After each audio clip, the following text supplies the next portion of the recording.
évidemment, nos panélistes ont une bonne compréhension, mais ne peuvent pas garantir chacun des mots qui ont été négociés pendant ces 2 semaines de la COP16. Avant de faire une petite mise en contexte, ben, je vais vous présenter nos panélistes.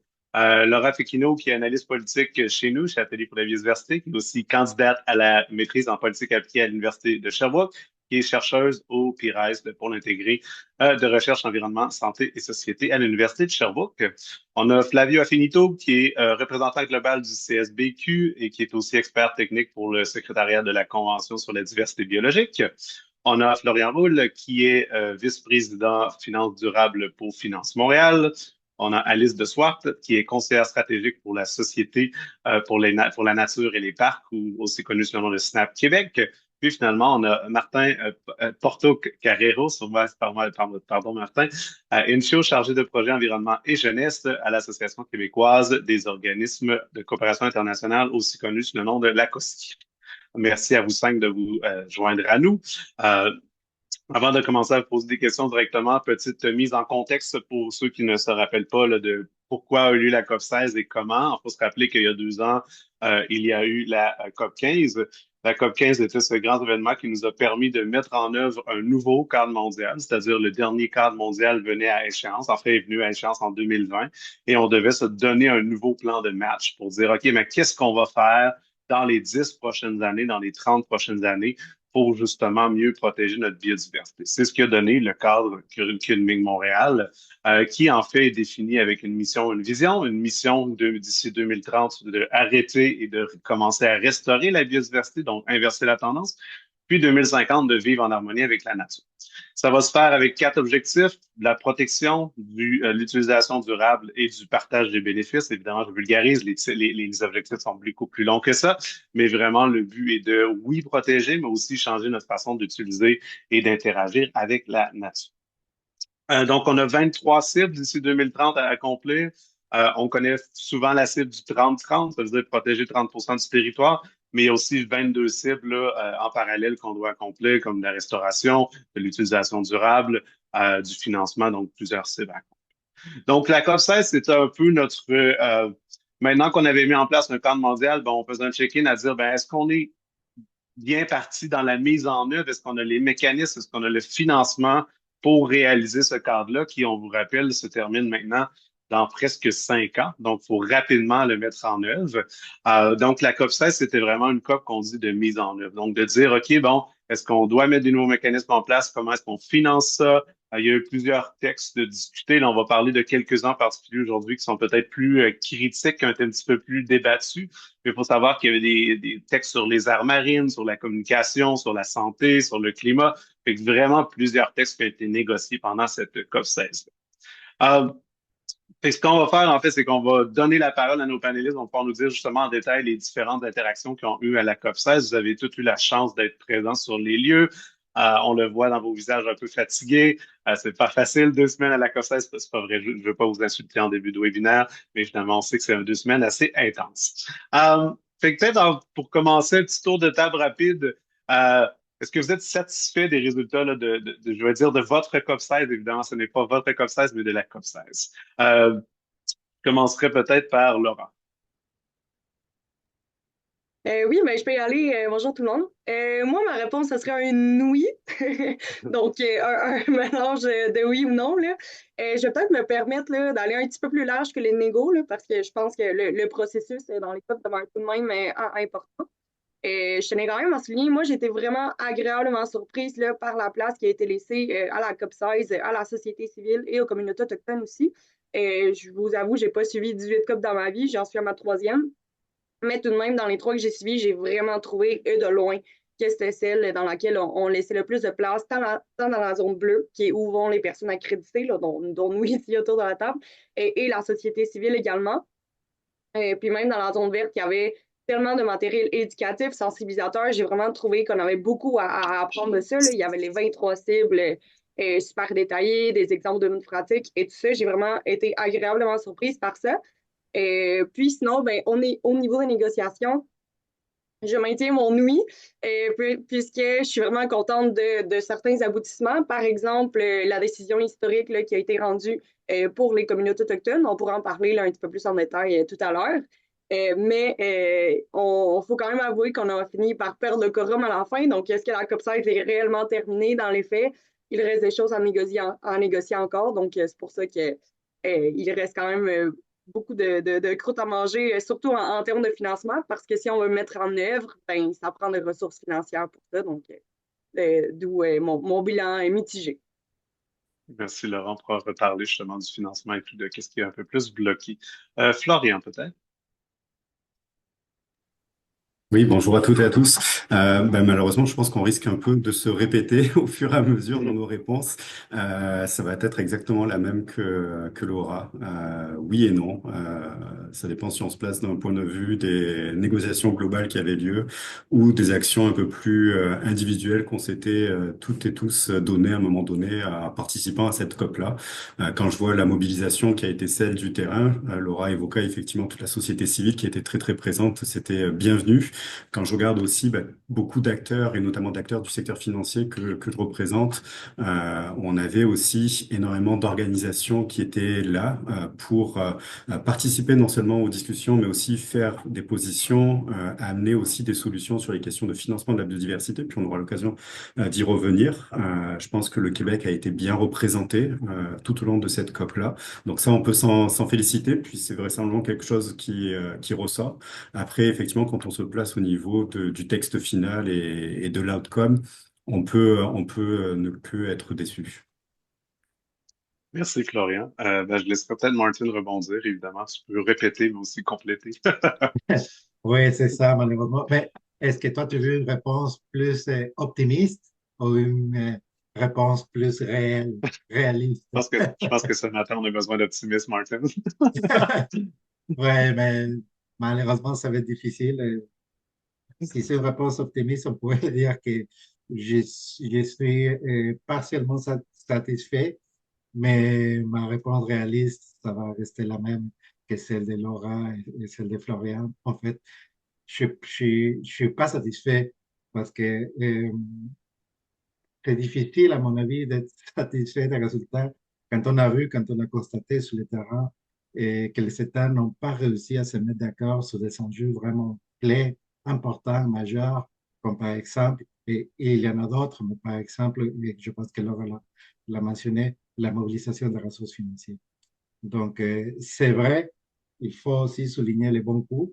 Les bons coups comme par exemple la création de l'organe subsidiaire, c'est-à-dire les comités permanents qui va être dédié aux droits, rôles, territoires et savoirs autochtones. Et, mais je me demande comment est-ce qu'on va pouvoir faire, comment est-ce qu'on va pouvoir mettre en place les initiatives de protection de la biodiversité quand on n'a pas les moyens techniques ni les moyens financiers pour les mettre en place. Donc, pas facile, Merci, pas Martin. facile. Ah, je vais rebondir avec Flavio. Oui, je pense que l'important a été dit. Donc, d'un point de vue international, d'un point de vue des négociations, un résultat assez décevant, malgré quelques victoires sur certains points. Dans l'ensemble, il y a quand même des trucs très importants qui n'ont pas été complétés, donc assez décevant. Mais à l'inverse, je vais faire écho à ce que Florian et Laura ont dit. L'engagement public, que ce soit de la société publique ou du secteur financier ou du milieu académique, était quand même très positif, très actif. Il y avait beaucoup plus d'énergie de ce point de vue-là que ce qu'on a pu voir dans d'autres COP. Donc le manque d'énergie des négociateurs, le manque d'urgence des négociateurs était peut-être contrebalancé, en tout cas on espère, par l'urgence et l'énergie du secteur public et des conversations qui ont eu lieu même avec des négociateurs et avec des partis entre le milieu académique et eux à l'extérieur des négociations étaient assez positives. Donc on a quand même fait beaucoup de pas vers l'avant. Ce qui est malheureux, c'est que du point de vue global et du point de vue de l'accord vraiment négocié, on n'a pas cette énergie et ces accords qui nous permettent vraiment d'aller de l'avant. Donc on est un peu entre deux chaises de ce point de vue-là. Donc un résultat, pour pas trop me répéter, mais mitigé. Ouais. Parfait. Alice. Oui, j'ai le mot de la fin. Je vais essayer de tendre vers l'optimisme du coup plus résolument, enfin de souligner les points plus positifs moi que vraiment que j'ai perçus pendant cette COP. D'abord, je pense, bon, même si on n'a pas obtenu les résultats qu'on attendait à l'échelle globale, je pense qu'on a vu quand même beaucoup de leadership de la part de plusieurs juridictions, incluant la Colombie, incluant le Québec. J'ai trouvé ça vraiment intéressant de voir quand même certains joueurs se distinguer sur la scène internationale avec des annonces d'investissement, des dépôts de plans pour atteindre les cibles pour 2030. Vraiment, je pense que le fait que cette COP qui suivait l'adoption du cadre Kunming-Montréal ait lieu en Colombie, c'était extraordinaire parce que donc à la fois la présidence colombienne a fait preuve d'un leadership assez fantastique. Et pour revenir aussi sur le plan de la société civile, je pense pour nous tous, ça a été aussi l'occasion de découvrir les organisations, les militants, les approches colombiennes. Et donc, c'était extrêmement enrichissant. Je pense qu'il y a à la fois beaucoup de ponts qui ont pu commencer à se construire, plein de solutions qui émanent de la société civile notamment. Donc, moi, ça me donne de l'espoir pour la suite. On a pu commencer à avoir des discussions très importantes dont on va pouvoir reparler un peu plus tard. Merci. Puis je me permets de rebondir justement de mentionner que c'était la plus grande COP biodiversité à ce jour. On pensait que la COP 15 était une COP record. Elle l'était à son époque, mais la COP biodiversité, justement, est une COP encore plus populaire. Puis même, tu sais, on fait aujourd'hui un webinaire avec, je pense, près d'une centaine de personnes. Là. Je pense que si on avait fait ça, si on avait fait ce même webinaire à la COP 14, on aurait eu de la difficulté à trouver des intervenants et des participants. Fait que c'est le fun, justement, de voir ce momentum-là, de voir que, justement, les conversations arrivent de plus en plus. Après ça, évidemment, comme vous avez dit, au niveau des négos, il y a encore à faire pour qu'on puisse là, vraiment protéger notre biodiversité puis surtout la financer. Mais au moins, on voit qu'au moins, on est là pour avoir ces conversations-là. Fait que merci, évidemment. Je rebondirais, Laura, tu vas commencer évidemment un peu à parler là, des négos, des résultats. Est-ce que tu peux nous en dire un peu plus justement sur quels sujets ont été abordés, lesquels ont été des succès, quels sont peut-être un peu plus mitigés? Je te laisserai la parole. Oui, donc je ne passerai pas tous les textes qui ont été négociés. Il y en a quand même 17, là, donc on va être ici très longtemps là, si je les passe un par un. Mais globalement, comme David a dit, c'est une COP qui était une COP de mise en œuvre. Donc là, le Cadre mondial, on l'a adopté en 2022 à la COP 15. Maintenant, notre but, c'est vraiment d'aller mettre en œuvre ce cadre-là. Donc, une des négociations clés, une des trames de négociation clés, c'était le financement. Une de celles qui n'a pas été réglée d'ailleurs. Et donc, c'est ça. Pour le mettre en œuvre, on a vraiment besoin de financement en ce moment. Et ce ne sont pas non plus tous les États qui ont les mêmes ressources, ce qui est logique aussi là, au niveau du financement, ressources techniques, technologiques. Il n'y a pas non plus toujours la même responsabilité là, historique, si on veut. Puis ça, ben, veut pas, dans la négociation, ça crée quand même des clivages. Puis, ça fait en sorte qu'on n'a pas pu résoudre cette question-là. Ça devra être résolu dans les prochains mois. Et sinon, toujours au niveau des négociations, il y a eu la mise en place d'un organe subsidiaire permanent pour les communautés autochtones. Donc, il faut bien comprendre qu'avant ça, c'était un groupe de travail qui était ad hoc, donc qui était temporaire pour les communautés autochtones, qui était rattaché à l'article 8J. Là. On ne rentrera pas dans le détail, là, mais grosso modo, c'était quelque chose qui était temporaire. Et là, les communautés autochtones ont vraiment lutté pour que ça devienne quelque chose qui est permanent. Puis, ça a été une victoire. Donc, je pense que ça a été vraiment là, très applaudi là, à la COP16 et avec raison. Donc, ensuite, il y a eu des négociations aussi sur les indicateurs, donc les fameux KPIs, parce que si on veut mettre en œuvre, si on veut faire du progrès, bien, il faut quand même être en mesure de mesurer là, quels sont nos progrès, quelles sont nos lacunes. Je laisserai peut-être Flavio là, en parler un petit peu plus tantôt. Il a suivi ça pas mal plus de près aussi. Et puis sinon, il y a eu aussi des négociations sur les DSI, c'est l'information issue du séquençage numérique, donc DSI, là, selon ces sigles en anglais. À ce moment-là, on parle de partage des avantages. Je vais vraiment vulgariser, là, et vous m'excuserez les biologistes dans la salle, là, on y va très, très vulgarisation. Mais quand on parle de ressources génétiques, donc on peut parler, par exemple, des composantes de ressources génétiques, donc de l'ADN, par exemple, et des espèces. Puis à ce moment-là, il y a des avantages qui peuvent découler monétaires, mais non monétaires aussi. On peut penser par exemple à des plantes médicinales. Bien, à ce moment-là, il y a quand même des avantages qui sont retirés. Il y a aussi des avantages qui sont monétaires. Donc à ce moment-là, qui va chercher ces ressources-là? Qui les utilise? Des fois, c'est des pays, des fois, c'est des compagnies aussi. Par exemple, des compagnies pharmaceutiques qui vont ensuite faire des produits à partir de ça. Et donc, il y avait toute une discussion là, par rapport à ça, par rapport à comment est-ce qu'on va partager ces avantages-là. On a créé finalement un mécanisme multilatéral pour partager les avantages, y compris aussi un fonds mondial qui s'appelle le fonds Cali. Donc, ça a été fait. C'est aussi une victoire de la COP16. Sinon, il y a eu beaucoup de discussions concernant le secteur privé.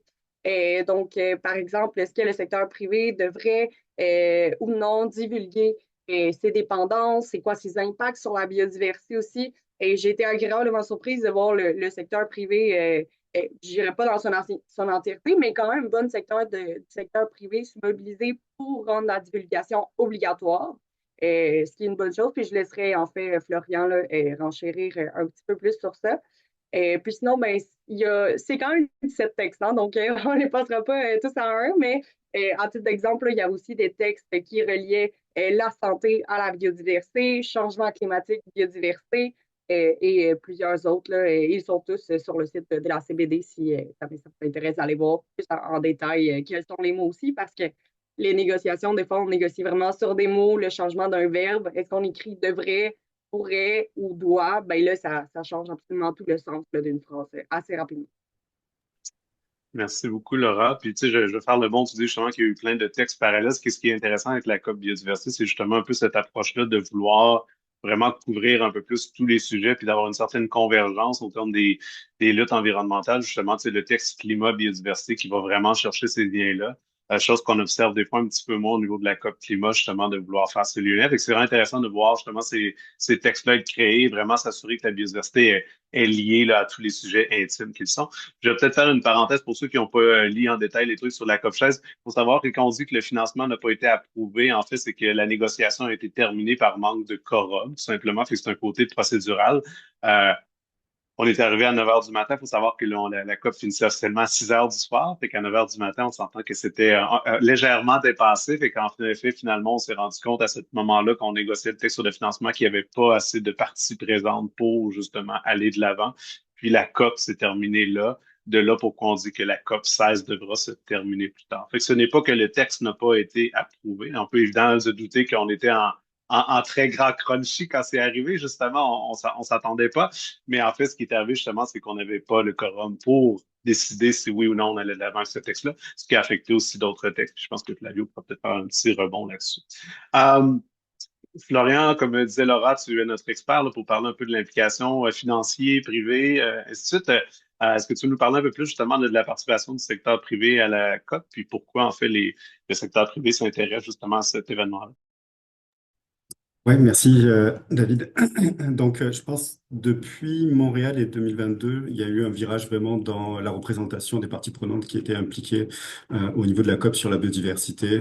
Historiquement, c'était des organisations surtout non gouvernementales ou la société civile de conservation, etc., qui étaient présentes. Montréal a été un tournant avec une participation bien plus accrue du secteur privé. Non pas que ce n'était pas le cas auparavant, mais c'était souvent des joueurs isolés par des intérêts individuels qui les amenaient à s'impliquer dans les COP. Et là, on a vraiment vu une mobilisation parce que pour la première fois dans le texte qui donne naissance au cadre mondial, le secteur privé est interpellé directement par les pressions que lui-même exerce sur la biodiversité et donc les conséquences directes qui sont liées à son effondrement ou à sa vulnérabilité. Donc, on a un texte aujourd'hui qui enchâsse une responsabilité du secteur privé de ce point de vue-là, et donc une mobilisation des acteurs et des acteurs financiers dans les solutions qui peuvent être déployées pour préserver, pour restaurer, pour conserver ce qui doit être pour atteindre les cibles du cadre mondial. Puis je ne vais pas revenir là-dessus, tu les as déjà énumérées. Donc, ça a été un tournant, et puis ce virage s'est vraiment confirmé à Cali. Donc, il y a tous les textes qui sont négociés et Laura les expliquait, il y en a beaucoup, mais dans la zone bleue, il faut savoir qu'il y a énormément d'activités aussi qui se passent. Il y a ce qu'on appelle tous les side events qui sont organisés par des institutions ou des organisations accréditées qui font labelliser un certain nombre d'activités, d'événements. Puis il y a aussi les événements parallèles.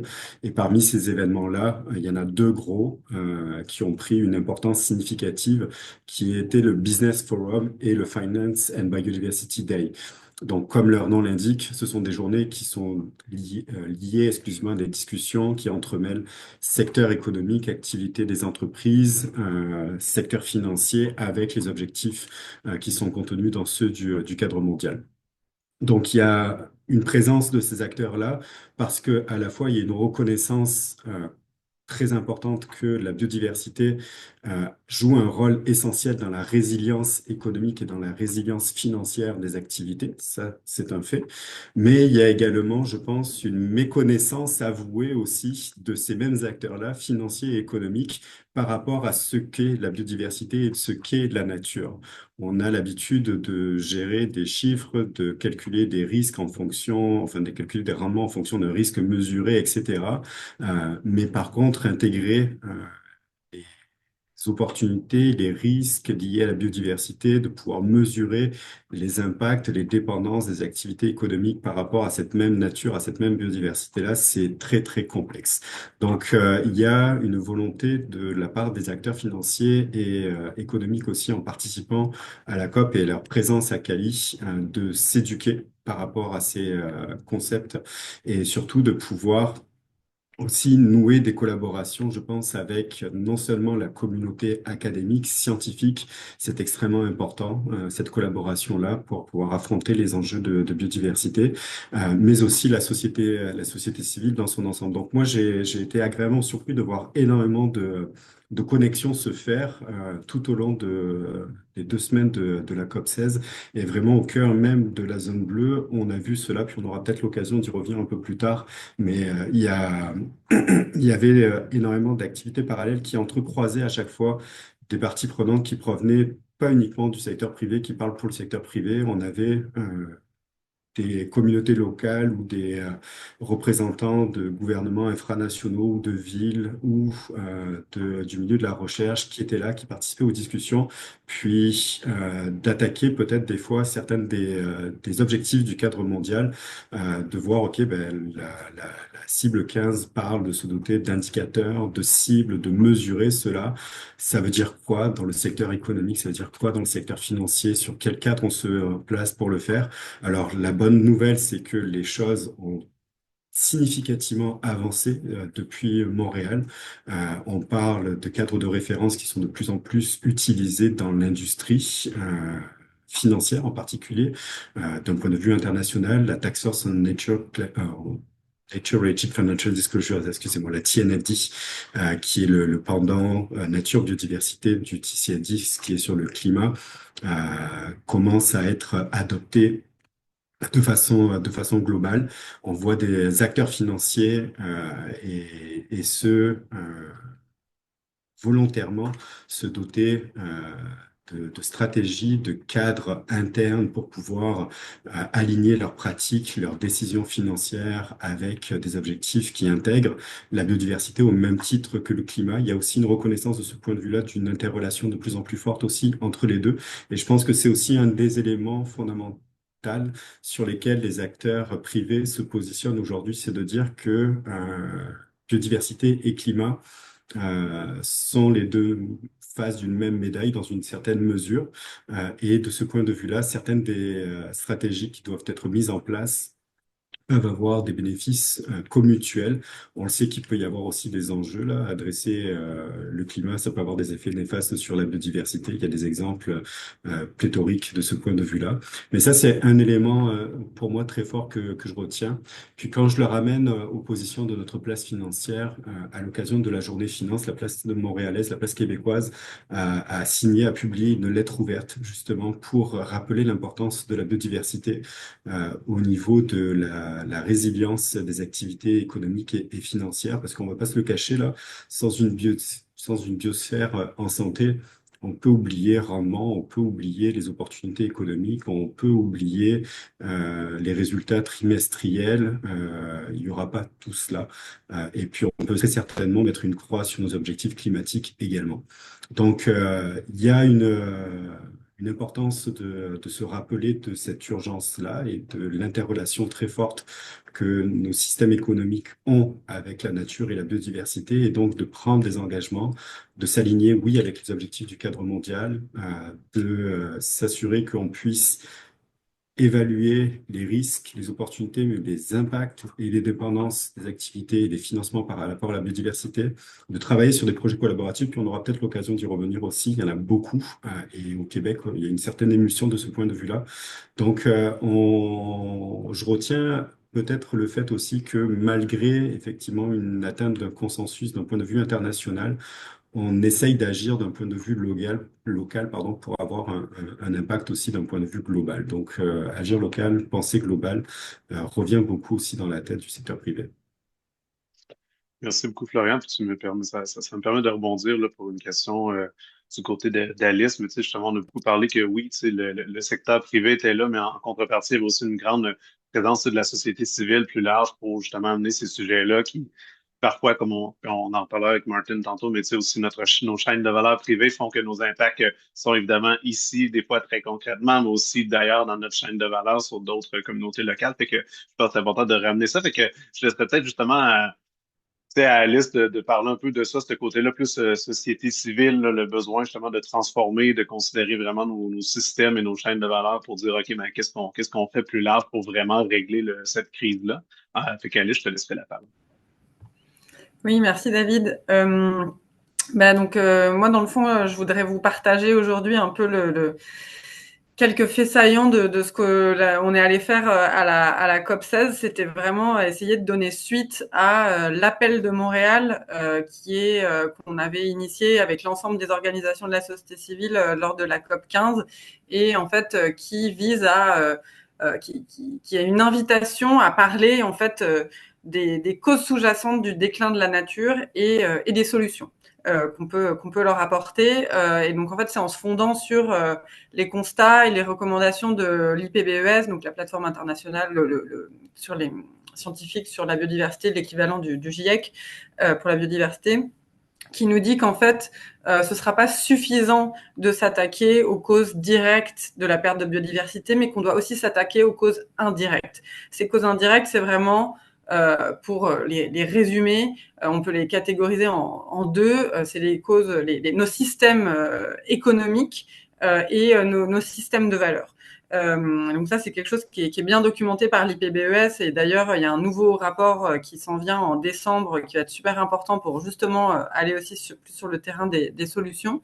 Mais donc, voilà, ce qu'on voulait vraiment faire en tant que membre de la société civile québécoise et dans le sillon de ce qu'on avait fait tous ensemble à la COP 15 à Montréal, c'était de poursuivre cette discussion-là et de la faire vivre aussi justement, comme je disais tantôt, avec de bâtir des ponts avec les différents intervenants colombiens, que ce soit le gouvernement, que ce soit des organisations de la société civile, des intellectuels, etc. Et donc, c'est quelque chose qu'on a réussi à faire et c'est ça aussi qui fait que nous, à la SNAP, on est quand même, on ressort de cette COP 16 avec quand même beaucoup d'espoir. C'est qu'on a vraiment réussi à mobiliser à la fois une très grande diversité d'intervenants sur ce sujet-là, d'une part, un très haut niveau d'intervenants aussi. Donc, la secrétaire générale du secrétariat de la CDB est venue à notre événement. La présidente de la COP 16, Susana Muhammad, qui est donc la ministre de l'Environnement de la Colombie. On avait aussi le co-directeur du programme de travail sur les changements transformateurs à l'IPBES. Donc, c'est pas que c'est le fun d'avoir des gros noms, c'est plus que c'est une reconnaissance de l'importance de cette discussion. Donc, sur les changements transformateurs, les changements systémiques qu'on doit apporter dans nos économies, dans nos systèmes de valeurs. Et donc, ça, c'est des choses qui sont présentes dans le cadre mondial. C'est aussi quelque chose qui est présent d'ailleurs dans notre plan nature au Québec. Et donc voilà, donc on a pu avoir un événement officiel à la programmation de la COP 16, ce qui était aussi une reconnaissance des autorités de la pertinence et de l'importance de cette discussion-là. Bon, après, on a eu un temps très limité, on avait 1h10, et puis en fait, on avait l'ambition de faire, j'ai parlé de la diversité des intervenants, on pense que c'est super important. Cette discussion concerne évidemment tout le monde et en fait de penser les solutions à différents niveaux. Donc on a tout un tas de chercheurs à travers le monde qui se penchent sur des modèles théoriques comme par exemple les corridors de consommation, l'économie du donut. Mais après on a aussi des juridictions qui tentent de les appliquer. Donc, on voulait vraiment essayer de créer ce dialogue entre l'ambition internationale, ce qu'on a dans la littérature scientifique, dans les cadres de travail, etc. Ensuite, vraiment nous mettre à jour sur les idées les plus novatrices qui viennent du secteur académique, mais aussi du milieu intellectuel. On avait avec nous Arturo Escobar, qui est un anthropologue colombien absolument merveilleux, qui a pu nous parler par exemple du Buen Vivir et aussi de différents projets de transition qui sont menés en Colombie par des organisations de la société civile. Et puis finalement, voilà, de faire aussi intervenir des praticiens, nos gouvernements à différents niveaux là, qui au quotidien essayent de mettre en œuvre ces idées-là. Donc, on avait la ville de Montréal, la ville de Paris, le gouvernement du Québec, le gouvernement du Canada, la ville de Cali également, qui ont pu nous présenter des pistes de solutions, des politiques qu'ils déploient. Donc, on peut parler, par exemple, quand on parle de pistes de solutions, il y a toute la question de l'encadrement, par exemple, de la publicité. Il y a toutes les politiques d'achat, par exemple, dans les villes. Il y a tout ce qui vient nous permettre de jouer sur nos systèmes de consommation, nos systèmes de production, nos chaînes d'approvisionnement. Et puis aussi, c'est ça, toutes les valeurs qu'il y a en arrière qui vont avoir un impact notamment sur les niveaux de consommation et d'empreinte matérielle. Donc voilà. Et donc, c'était, je pense, un événement vraiment marquant pour nous, mais je pense que c'était vraiment, on a réussi à créer cet espace de dialogue au sein de la COP pour parler de ces changements transformateurs qui sont absolument nécessaires si on veut mettre en œuvre l'ensemble du cadre mondial.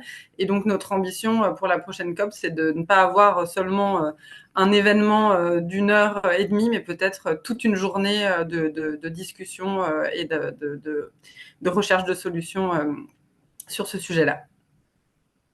Merci beaucoup. Puis en fait, ce qui est intéressant aussi, c'est qu'il y a eu une vingtaine de pays qui ont même signé c'est pas similaire à l'appel de Montréal, mais un peu dans les mêmes essences, là. La coalition, je pense que c'est la coalition pour la paix avec la nature, quelque chose comme ça. Puis justement, un peu la même essence de dire oui, tu sais, on a la mission 2030, là, qui est la protection, mais il y a aussi à plus long terme cette paix-là avec la nature. Puis il faut vraiment mettre en place des chantiers, il faut considérer comment on y arrive, parce que c'est une vision assez optimiste d'une certaine façon, avec comment on y arrive. Il faut déjà réfléchir justement à ces facteurs indirects-là, à comment on traite toutes les crises en même temps, et ainsi de suite. Fait que, tu sais, on le voit de plus en plus, surtout peut-être pas dans les négos, dans les textes officiels, mais dans les side events. Puis souvent, c'est là que ça va aussi rattraper les négos à long terme, en fait. Euh, je vais rebondir avec toi, Martin, justement, pour parler peut-être un peu justement de ces relations-là entre les différents pays. Je sais que vous avez la chance avec vos partenaires là, justement de voir un peu ces échanges-là entre le Nord et le Sud, qu'on pourrait dire pour simplifier. Je vais aussi noter, par contre, vous avez réalisé, il est déjà 9h10. Je crois que notre webinaire, comme la COP, devrait avoir une deuxième partie l'année prochaine. Pardonnez-moi la blague.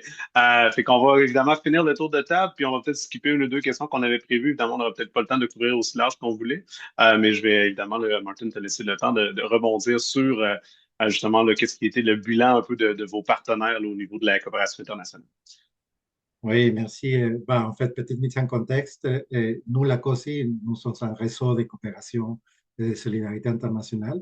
Donc, nous, quand on participe au COP, par exemple, on participe avec une perspective de justice climatique. Ça, c'est la première chose. Donc, notre travail, c'est justement de collaborer, d'avoir des partenariats avec des réseaux, des organismes de la société civile d'Afrique, de l'Amérique latine, des Caraïbes, de l'Asie, parce qu'on le sait très bien, ce sont les régions, ce sont les pays les plus affectés par l'impact des changements climatiques et la perte de biodiversité. Donc, notre but, normalement, notre but principal plutôt, c'est justement d'amplifier leurs demandes politiques et leurs revendications. Et pour la COP16, c'est justement ça qu'on a fait. Et nous avons collaboré de façon très, très active avec des réseaux qui regroupent en fait des centaines et des centaines d'organismes de la société civile et des groupes autochtones aussi. Donc là, ce matin, justement, juste avant de commencer la rencontre ou l'échange, et ces réseaux-là, ils sont publiés, en fait. Je ne suis pas sûr si c'est déjà en ligne, mais si ce n'est pas en ligne, ça va venir dans les prochaines minutes, dans les prochaines heures, sûrement. mais ils ont fait un premier bilan de la COP 16. Et donc, je l'ai lu, je l'ai analysé, et je me suis dit que ce serait quand même pertinent que je partage avec vous là ce matin comme quelques extraits. Et donc, je fais une traduction très, très rapide. Là, pour l'instant, il est disponible seulement en espagnol et en portugais, mais je vais vous lire quand même quelques extraits que je trouve très, très intéressants et importants. Donc, la COP16 tenue à Cali, en Colombie, montre que malgré la grande participation de la société civile et la création de l'organe subsidiaire de l'article 8J des peuples autochtones et des communautés locales, les résultats des négociations sont très loin d'offrir des solutions pour stopper la perte de biodiversité et de changer les cours de la crise climatique. Les décisions adoptées à la COP ne proposent aucun changement systémique à la crise environnementale. Au contraire, ils reproduisent les asymétries du pouvoir colonial qui empêchent un changement transformateur nécessaire pour faire face à l'effondrement climatique et écologique. La COP16 à Cali devait se concentrer sur la mise en œuvre du cadre mondial commun Montréal et sur l'avancement de la mobilisation des ressources financières, soit 200 milliards de dollars par an d'ici 2030. Cependant, diverses régions du monde et du Nord ne veulent pas s'engager à faire le juste part quand on parle de financement pour protéger la biodiversité. Donc, l'accès direct aux ressources financières et sans intermédiaire n'est pas garanti à l'heure actuelle pour les initiatives de conservation menées par les groupes autochtones, les communautés locales, les femmes et les jeunes. Ces omissions ont conduit les discussions de l'accord vers une logique centrée sur le capital, saturée des projets innovants, entre guillemets, et des fausses solutions qui ne s'attaquent pas aux causes structurelles de la crise du climat et de la biodiversité. Le fait que seulement 44 sur 196 pays ont présenté leurs stratégies et plans nationaux actualisés pour la biodiversité démontre l'échec et le manque d'engagement au sein de la CBD. Le caractère volontaire de ces stratégies et plans n'offre aucune garantie pour mettre un terme à la perte de biodiversité. Les manques de capacités techniques, les asymétries dans l'accès aux ressources et les manques de volonté politique pour accomplir les engagements convenus empêchent leur mise en œuvre réelle, comme cela se produit d'ailleurs également dans la Convention cadre des Nations unies sur les changements climatiques. Les couloirs de négociation dans la zone bleue ont montré une grande diversité, mais les voix des peuples, dans toute sa diversité, ont à peine réussi à devenir des crochets ou des brèves propositions dans plusieurs textes de négociation. Donc voilà, je trouvais pertinent de partager ça. C'est la voix des communautés du Sud, des groupes des pays du Sud qui sont en première ligne dans la protection de la biodiversité. Donc, quand ça va être disponible et si vous êtes intéressé, ça va me faire plaisir de partager cette déclaration. Merci beaucoup, Martin. Je passe la parole à Flavio sur ces grandes paroles. Mais tu sais, je veux dire, on sait que justement, en mise en œuvre, il y a le financement, mais il y a aussi le côté de comment est-ce qu'on mesure ça, comment est-ce qu'on fait ça concrètement. Puis c'est un des grands défis même des NBSAP pour ceux qui sont publiés, c'est de dire, OK, mais concrètement, maintenant, je sais que je veux le faire, mais comment est-ce que je prends ça? Comment est-ce que j'ai les ressources techniques? Comment je mesure ça? Puis c'est un grand défi, puis ça n'enlèvera jamais le besoin de financer en premier, évidemment. Mais j'aimerais ça quand même rebondir sur Flavio, justement, sur ce côté-là, de comment concrètement est-ce que les pays mettent en œuvre le cadre et le mesurent pour s'assurer justement qu'on a une mise en œuvre globale qui est comme assez, justement, symétrique dans sa mise en œuvre, de dire que tout le monde contribue, mais qu'il y a aussi une reconnaissance, là, que certains pays ont peut-être plus de capacité que d'autres. Je te laisserai rebondir, Flavio. Merci David, je vais essayer de faire vite, comme ça on laisse un peu de temps aux questions. Mais en effet, donc à Montréal, en plus du cadre global de biodiversité, on s'était mis d'accord sur un cadre mondial de suivi de biodiversité, donc c'est-à-dire quelque chose de très technique avec des indicateurs, avec des méthodes scientifiques, avec des approches rigoureuses de comment est-ce qu'on va faire attention à où est-ce qu'on en est entre la signature du cadre en 2022 et la fin de son application en théorie en 2030. Et au moment où ça a été signé, le cadre, il n'existait pas. Le cadre de suivi, c'était des mots sur une page avec certains indicateurs qui avaient des méthodologies, beaucoup d'autres qui n'en avaient pas du tout. Donc les 2 dernières années, il y a eu un énorme travail scientifique et technique qui a engagé les communautés locales aussi et divers parties, que ce soit le secteur privé ou d'autres ONG, pour développer ces indicateurs et pour avoir des méthodes qui soient standardisé que tous les partis puissent utiliser pour reporter leur progrès. Et donc, une grosse partie des négociations à cette COP, c'était de se mettre d'accord maintenant sur ce travail technique qui a été fait, de l'accepter, de l'adopter, de se dire, OK, maintenant on a les méthodes, on sait ce qu'on est censé rapporter, et de aussi se mettre d'accord sur comment est-ce qu'on va vérifier notre progrès au point de vue global, qu'est-ce qu'on va faire pour comparer tous les rapports des différents pays, quand est-ce qu'on s'attend au rapport, quels sont les deadlines, quels sont les indicateurs qui sont obligatoires, quels sont ceux qui sont optionnels. Et dans la même mesure, tous ces NBSAP dont Martine vient de parler sont censés contenir au point de vue national l'effort des partis pour leur stratégie locale, mais aussi les indicateurs qu'ils vont utiliser et qui sont censés aussi correspondre aux indicateurs qui sont proposés dans le cadre de suivi global. Et donc, ça a été encore une négociation difficile de se mettre d'accord pour les parties sur comment est-ce qu'on reconnaît le travail qui a été fait, qu'est-ce qu'on accepte, à quel point est-ce qu'on est d'accord sur les indicateurs. Il y a eu des débats sur certains indicateurs qu'on pensait étaient déjà complétés. La bonne chose, c'est qu'on a réussi à rajouter des indicateurs pour justement les nations autochtones qui n'étaient pas dans le texte original.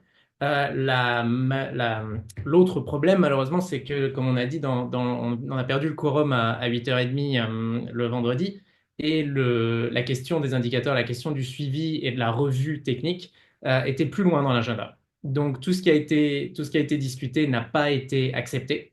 Donc, on se retrouve à présent de nouveau avec quelque chose de développé, quelque chose de plus ou moins accepté, disons, de manière non officielle, parce que tous les partis s'étaient mis d'accord au final dans les négociations avant la plénière sur l'approche technique pour réviser notre progrès. Mais vu que ça n'a pas été accepté, on se retrouve sans décision qui demande vraiment aux partis de le faire et de l'utiliser.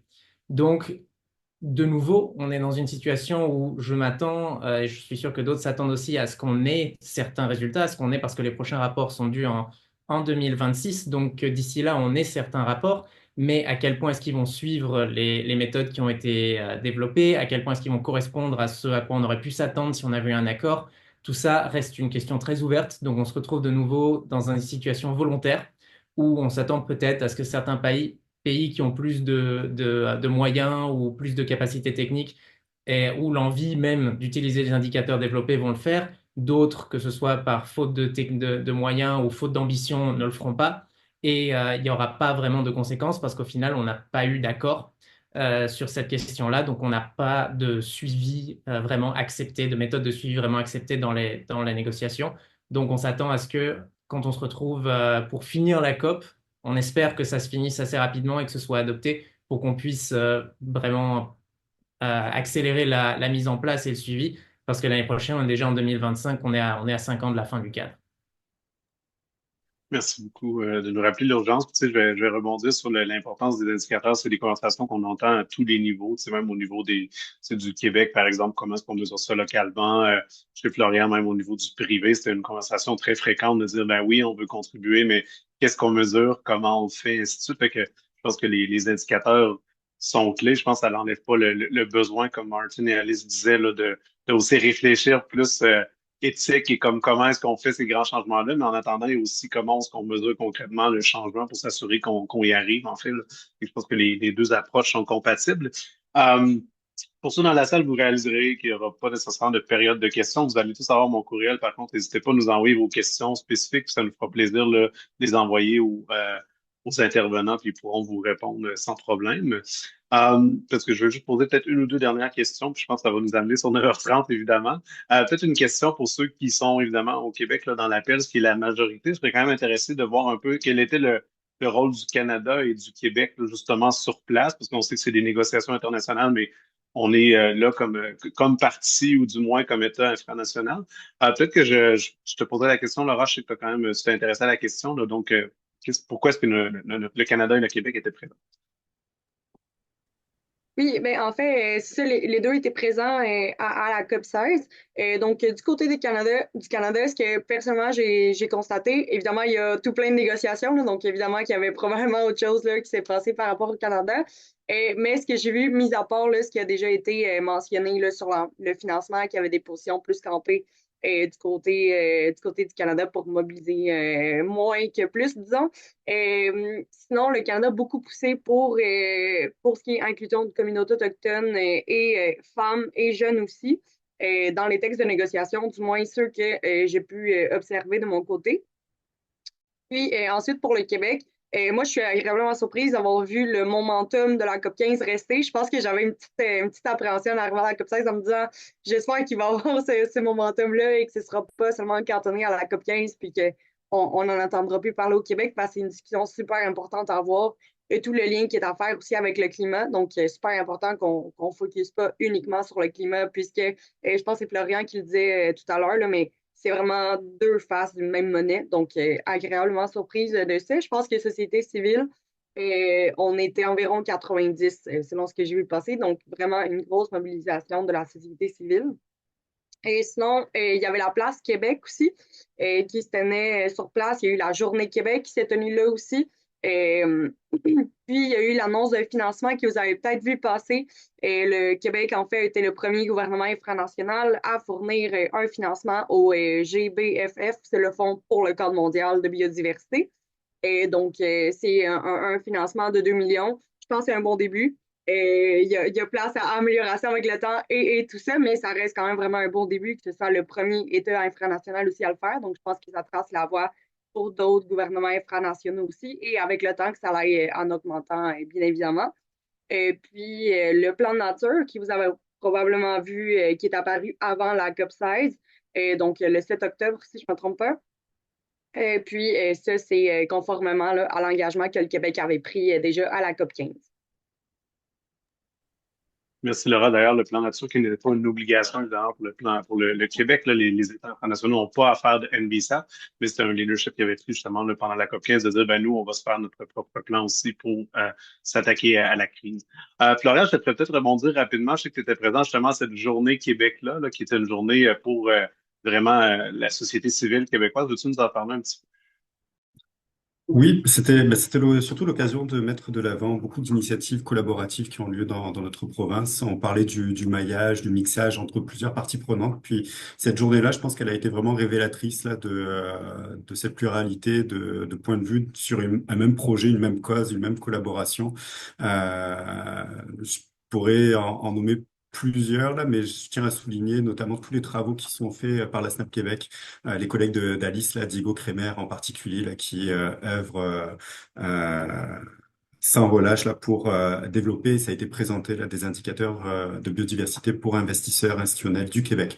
Donc la particularité, c'est de dire justement, ben, il y a un fait aussi très régional, très local à la biodiversité. On a des acteurs financiers qui sont extrêmement présents, extrêmement impliqués dans le développement économique de nos régions, mais comment les aider dans les prises de décision quand des projets se présentent à eux.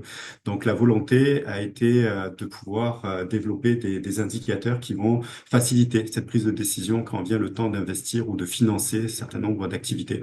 Donc la SNAP Québec, en collaboration avec la Caisse de dépôt, en Fonds d'action, Biodiversité Québec, l'Université de Sherbrooke, etc., ont développé et ont présenté en primeur là des indicateurs, 9 indicateurs et puis le cahier méthodologique est disponible là, mais vous pourrez le voir, ça part de l'impact sur les services écosystémiques, sur la conservation, la destruction des habitats, la pollution, etc. Mais ce qui est très intéressant, c'est que oui, on adresse le fait local, le fait régional, mais on pense aussi à des cadres mondiaux. Et donc, ces indicateurs-là, il y a une mise en cohérence avec les cibles du cadre mondial pour la biodiversité, il y a une mise en cohérence avec le cadre de la TNFD, etc., pour aider aussi à la conformité, à la divulgation d'informations d'un point de vue mondial. Et ça, c'est extrêmement euh, louable, je pense, et on peut le saluer aussi, c'est cette volonté, encore une fois, d'agir local, mais de penser global. Donc, ces types d'initiatives qui ont été démontrées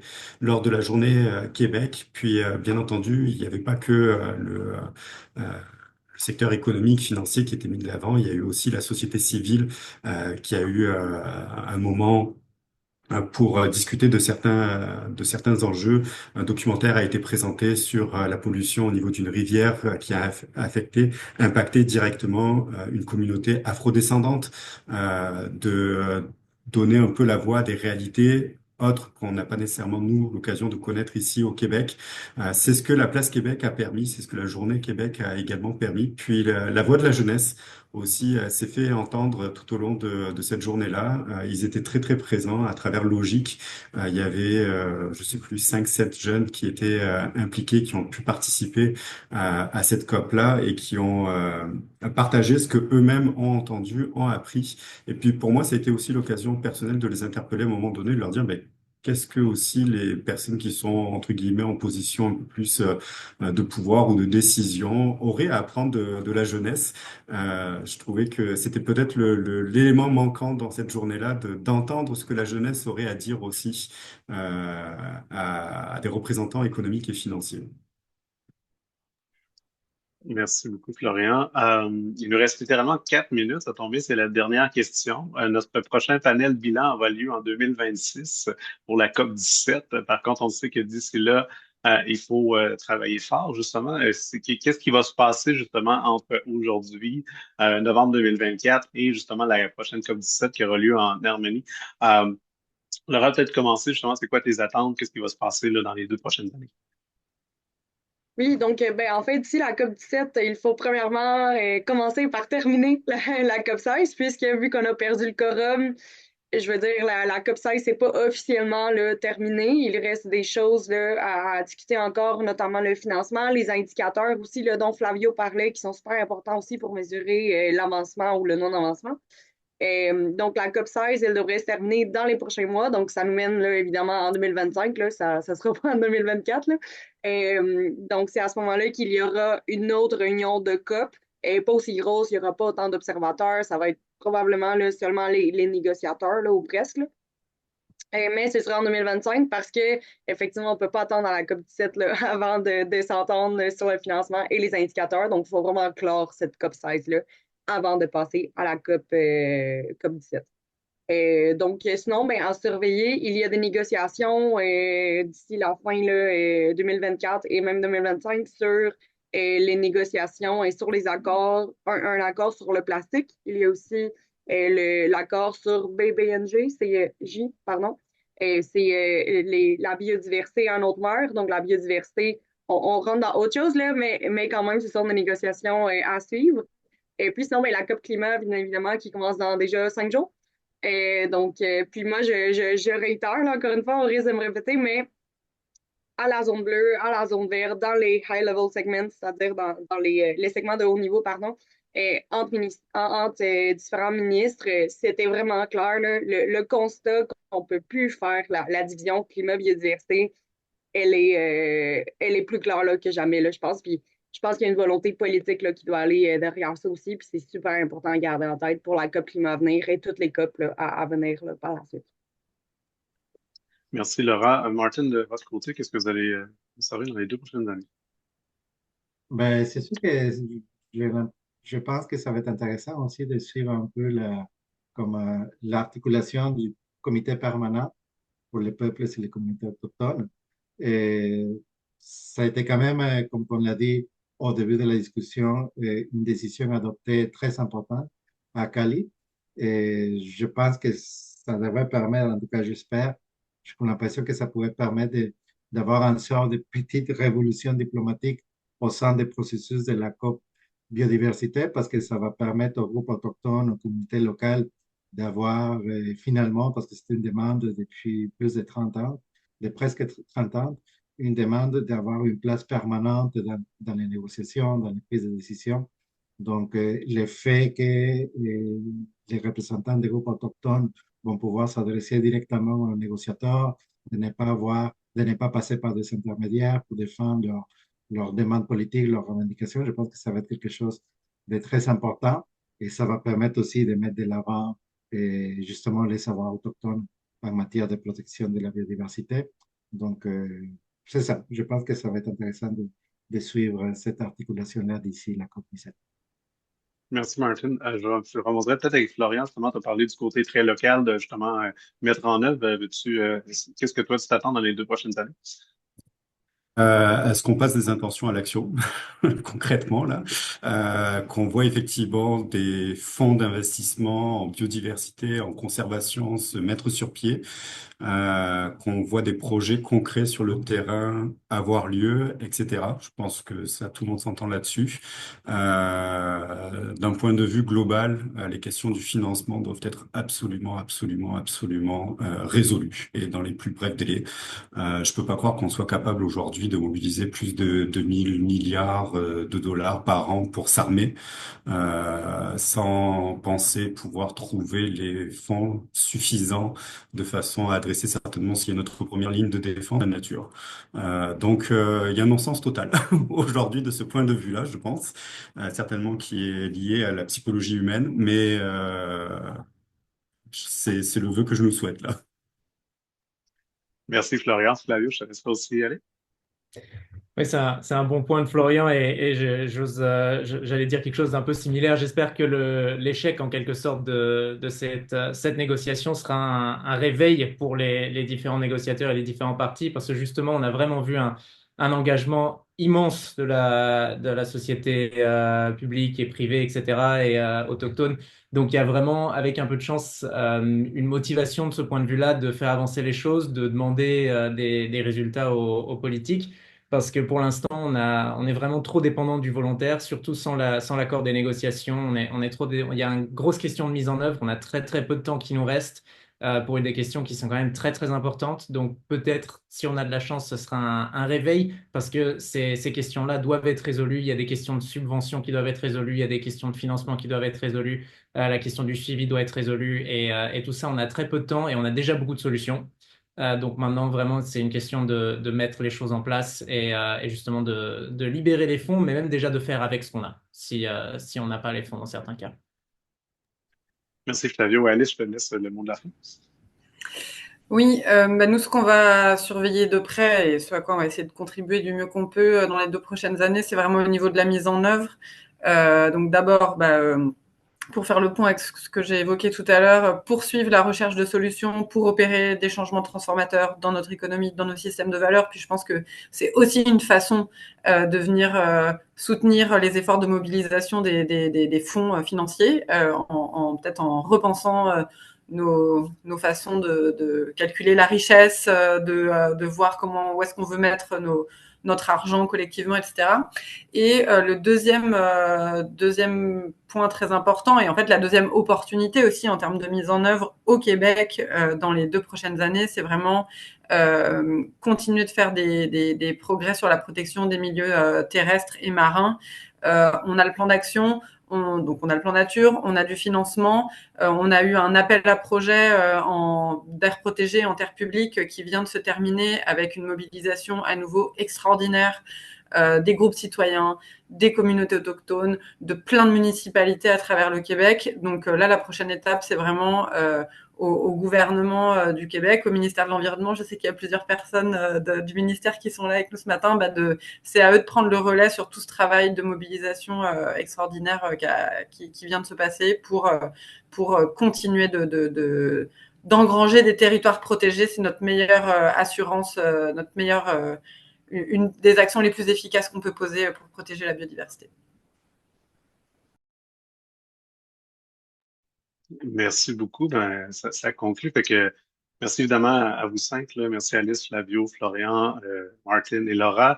Merci à Agathe d'avoir co-organisé avec nous ce bilan important de la COP Biodiversité. Merci aux participants. Comme je disais, on n'a pas eu le temps pour des questions, mais n'hésitez pas à nous envoyer des questions pour au mieux y répondre, évidemment, si on a la connaissance pour les détails. Fait qu'un très grand merci encore une fois d'avoir été là. Puis je vous dis pas dans 2 ans, on va se reparler d'ici là. Évidemment, il faut mettre en œuvre, il faut travailler fort pour les 2 prochaines années, mais on se reverra aussi évidemment à la COP17. Merci encore à tous. Merci beaucoup. Merci Merci. beaucoup. Bye Merci, bye. au revoir.